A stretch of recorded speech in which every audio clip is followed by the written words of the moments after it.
திரு வன்னியரசு, உங்க மேல இன்னைக்கு அதிமுக முக்கியமான ஒரு புகாரை வைக்கிறது. கூட்டணி கட்சிகள்னு அப்படின்னு சொல்லிக்கிட்டு நீங்க தோழமை இயக்கங்கள்லாம் சரியா கண்டிக்க மாட்டேங்கிறீங்க, கேள்வி கேட்க மாட்டேங்கிறீங்க, அரசுக்கு ஒரு ஆக்கப்பூர்வமான ஒரு அப்போசிஷனா நீங்க செயல்பட மாட்டேங்கிறீங்க. இதுல கூடவா உங்க கூட்டணி தர்மம்னு கேட்கிறாரு இன்னைக்கு எதிர்கட்சி தலைவர். எங்களுடைய தலைவர் அவர்கள், எழுச்சி தமிழர் அவர்கள் நேற்றைக்கு மாலையிலிருந்து கள்ளக்குறிச்சியில் தான் இருக்கிறார், கருணாபுரத்தில் தான் இருக்கிறார், காட்டுநாயக்கர்புர தெருவில் தான் இருக்கிறார். அங்கே இருக்கிற மக்களை நேற்று இரவிலிருந்து சந்தித்து 12-1 மணி வரை அங்கே தான் இருந்தார். இப்போ திருப்பி காலையில் ஆரம்பித்து இன்றைக்கி இப்போவும் பார்த்துட்டு இருக்கிறாரு. மற்ற இன்ஸ்டன்ட் பொலிட்டிஷியன்ஸ் மாதிரி போய் அங்கே போய் இருந்து சும்மா ஒரு பார்த்துட்டு உடனே இங்கே வர்ற தலைவர் இல்லை எங்களுடைய தலைவர் அவர்கள். இன்றைக்கி இப்போவும் இருக்கிறாரு. யாரும் அவங்க வந்து எல்லா வீடு வீடாக போய் பார்க்குறாரு, வீடு வீடாக அந்த மக்களை போய் பார்க்குறாரு, அவங்களுடைய குறை என்னன்னு கேட்குறாரு. இப்படி ஒரு தலைவரை வந்து இந்த பாதிக்கப்பட்ட மக்களோடு மக்களாக இருக்கக்கூடிய ஒரு தலைவரை யாரும் பார்க்கவே முடியாது.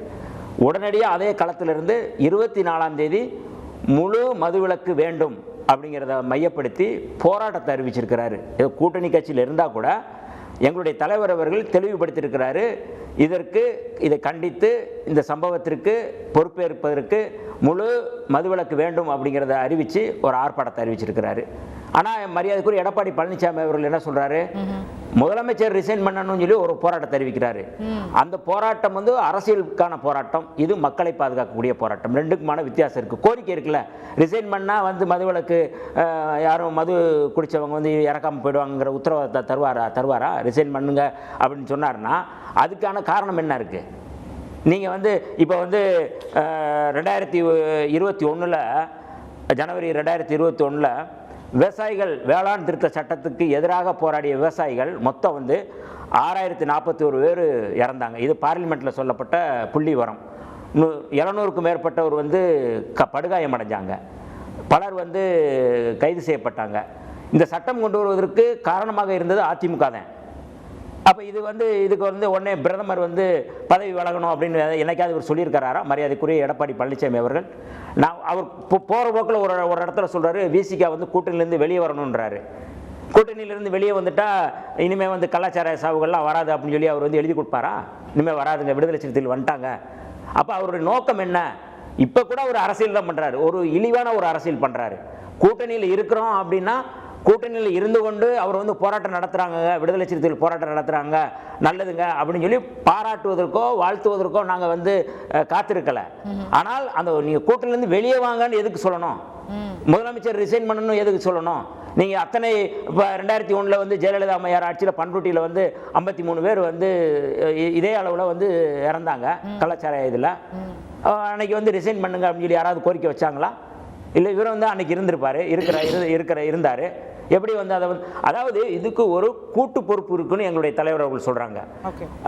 அதாவது மரியாதைக்குரிய அண்ணன் கோவை செல்வராஜ் அவர்கள் என்னைய மன்னிக்கணும். ஏன்னா இந்த சம்பவத்தை பொறுத்தளவு வந்து காவல்துறைக்கு தெரியாமல் இந்த சாவுகள் சாவுகளில் கள்ளச்சாராயம் விற்பதற்கான வாய்ப்பு இல்லை. காவல்துறைக்கு தெரிந்துதான் ஒற்றினான் ஒற்றி பொருள் தெரியா மன்னவன் குற்றங்களை கடத்ததில் சொல்லி வள்ளுவர் சொல்கிறாரு. அதற்குன்னு கலாலில் இருக்கிற உளவுத்துறை அதிகாரிகள் இருக்கிறாங்க. எங்கே விற்கிறாங்க? காவல் நிலையத்துக்கு பின்னாடி, தாசில்தார் அலுவலகத்துக்கு பின்னாடி விற்கிறாங்கன்னு சொல்லி எங்களுடைய தலைவர் அவர்கள்ட்ட மக்கள் புகார் கொடுக்குறாங்க. அப்போ இதற்கு முழு பொறுப்பேற்க வேண்டிய தேவை இருக்கு. அங்க இருக்கிற கள்ளக்குறிச்சி மாவட்டத்தில் இருக்கிற காவல்துறை அதிகாரிகள் கீழ்மட்டத்திலிருந்து இந்த கள்ளச்சாராய வியாபாரத்துக்கு அல்லது கள்ளச்சாராய விற்பனைக்கு அவங்க வந்து உறுதுணையாக இருந்திருக்கிறாங்க. சாராயம் வந்து கல்வராயன் மலையில் விற்கிறாங்க, வித்துட்டு இங்கே வந்து கொண்டு வந்திருக்கிறாங்க. கொண்டு வந்த அந்த கள்ளச்சாராயத்தில் மெத்தலின் கலந்துருக்கிறாங்க. அந்த மெத்தலின் வந்து பாண்டிச்சேரியிலிருந்து வந்திருக்குன்னு சொல்கிறாங்க. அந்த பாண்டிச்சேரியில் யார் கொடுத்ததுன்னு சொல்லணும். பாண்டிச்சேரியில் இருக்கிற ஆட்சி யாருடைய ஆட்சின்னு தெரியும், பாஜக ஆட்சின்னு தெரியும். அங்கேருந்து எப்படி இங்கே வந்ததுன்னு தெரியும். இது எல்லாம் வந்து ஒரு கூட்டு களவாணித்தனம் அல்லது கூட்டு இந்த வியாபாரத்துக்கான ஒரு உத்தியை கையாளுறாங்க.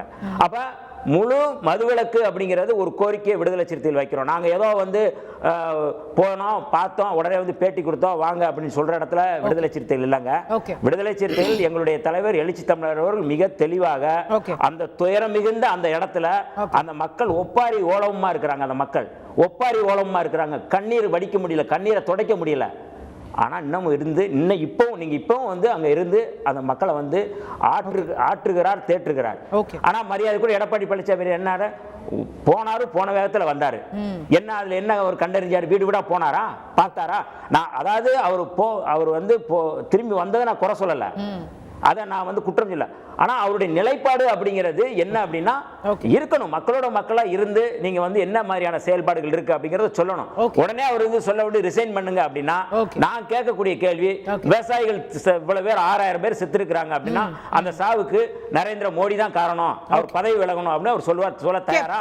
அதனாலதான் இந்த சட்டம் கொண்டு வரப்பட்டது. கேட்போம். சசிரேகா மேடம், முதலமைச்சர் பதவி விலகணும், அதனால என்ன அச்சீவ் பண்ண போறோம்? ஏதாவது கள்ளச்சாராயத்தை முதலமைச்சர் மாத்திட்டா உடனே கள்ளச்சாராயம் ஒழிஞ்சிருமா? அதுல என்ன, இது வெறும் பொலிட்டிக்கல் ஸ்டேட்மெண்ட் தானே? அதுதானே அவங்க இவ்வளவு நேரம் வன்னியரசு பேசுறாரு, எங்களுடைய எதிர்க்கட்சி தலைவர் போனாரு வந்துட்டாரு, முதலமைச்சர் போனாரா? அதை கேட்க வேண்டியது தானே. செயல்படுத்த வேண்டிய இடத்தில் யார் இருக்கக்கூடியவர்கள்? யார்? காவல்துறை யாரிடம் இருக்கிறது? முதலமைச்சரிடம் தானே இருக்கிறது. முதலமைச்சர் போனாரான் இதுவரை சுட்டிக்காட்ட கூட்டணியில் இருந்து கொண்டு 52 பேர் இறந்திருக்காங்க. இப்போ ஒரே வருஷத்துல இருக்கு முன்னாடி நம்ம மரக்காணத்தில் ஒரு 23 பேர், ஒரு ஆண்டு காலத்துல உங்களுக்கு 78 பேர் மரணிக்கிறாங்க. 30க்கும் மேற்பட்டவர்கள் வந்து சீரியஸா இருக்காங்க. எப்போ வேணா மரணிக்கலாம், எந்த நொடி வேணா அந்த எண்ணிக்கை உயருமான்னு கலெக்டரே சொல்றாரு. நம்ம அதிர்ச்சியோடு பார்த்துட்டு இருக்கோம். முதலமைச்சர் ஏன் போகவில்லை? இது வரைக்கும் ஒரு கூட்டணி கட்சிகள், நீங்க கூட்டணியில 1 மணி இருங்க, இன்னும் எத்தனை வருஷம் வேணா இருங்க, தமிழ்நாடு குட்டிசவர் ஆகிற வரைக்கும் கூட இருங்க, யாருக்கும் கவலை இல்லை. இப்ப நீங்க எங்க கூட்டணிக்கு வாங்க, அங்க போங்க, இங்க போங்க, கூட்டணி பேச்ச இதுல கிடையாது. முதலமைச்சர் போகவில்லை. இது வரைக்கும் ஒரு வார்த்தை கேட்க முடிஞ்சதா இவர்களால? இடிப்பார் இல்லாத ஏமரா மன்னன் கெடுப்பார் இல்லானும் கெடும். அது உங்களுக்கு தெரியலையா? அதை ஒரு எதிர்க்கட்சி தலைவர் சுட்டி காட்ட கூடாதா?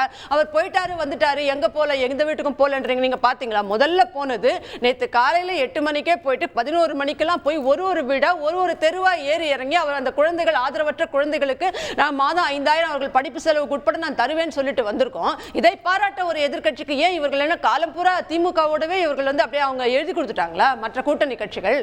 இவங்க நாளைக்கு காட்சி மாறாதா, ஆட்சி மாறாதா? எதுவும் மாறுதோ மாறலையோ, மக்கள் எல்லாரும் ஒண்ணுதானே. மக்களுக்காக குரல் கொடுப்பதற்காகத்தானே கட்சிகள், மக்களுக்காக குரல் கொடுப்பதற்காகத்தானே சட்டமன்றம். அதுக்குதான் அவர் சொல்றாரு, அவங்க விசிக தலைவர் 2 நாளா அங்கேயே தான் இருக்கிறாரு, அங்க மக்களோட இருக்கிறாரு, நிறைய விஷயம் ஆர்ப்பாட்டம் அறிவிச்சிருக்காங்க. இப்போ ஒரு தோழமை கட்சியா இருந்து அவங்க ஆர்ப்பாட்டம் பண்றாங்கன்றாங்களா? அது நீங்க விசிக தலைவர் ஆர்ப்பாட்டம் பண்ணாரு, 3 வருஷம் கூட தான் வள்ளுவர் கோட்டத்துல பண்ணாரு. அப்பப்போ ஒரு அடையாள உண்ணாவிரதம் ஆர்ப்பாட்டம் மாதிரி எதையாவது பண்றீங்க. மேலவளவு பிரச்சனையை தீர்த்துட்டீங்களா நீங்க?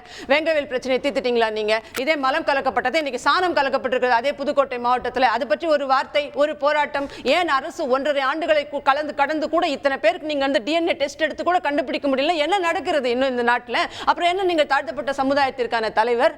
அப்புறம் நீங்க பேசுறீங்க இன்னைக்கு எதிர்க்கட்சி தலைவர் பண்ணிட்டாரா போயிட்டாரான்னு கேவலப்படுத்துவது. எதிர்க்கட்சி தலைவர் வேளாண் சட்டம் வந்துருச்சா? இன்னைக்கு வேளாண் சட்டத்தை பொறுத்தவரை தமிழ்நாட்டிற்கு எந்த பாதிப்பிற்கும் கிடையாதுன்னு சட்டமன்றத்திலே சொல்லியாச்சு. அப்படி எந்த பாதிப்பும் வர விட மாட்டேன்ற உத்தரவாதத்தை நாங்க கொடுத்திருக்கோம். வேளாண் சட்டம் வரல. அதுக்கும் மேலாக நாங்க எங்களுடைய பொதுச் செயலாளர் என்ன சொன்னாரு? கூட்டணியில் இருந்ததால் சில தேவையற்ற விஷயங்களை சகித்துக் கொள்ள வேண்டியது இருந்தது. அதனால் எங்களுக்கு தேவையில்லை இனி மத்திய அரசில் மத்திய நேஷனல் பார்ட்டிஸ்னால மாநில அரசுக்கோ மாநில கட்சிகளுக்கோ.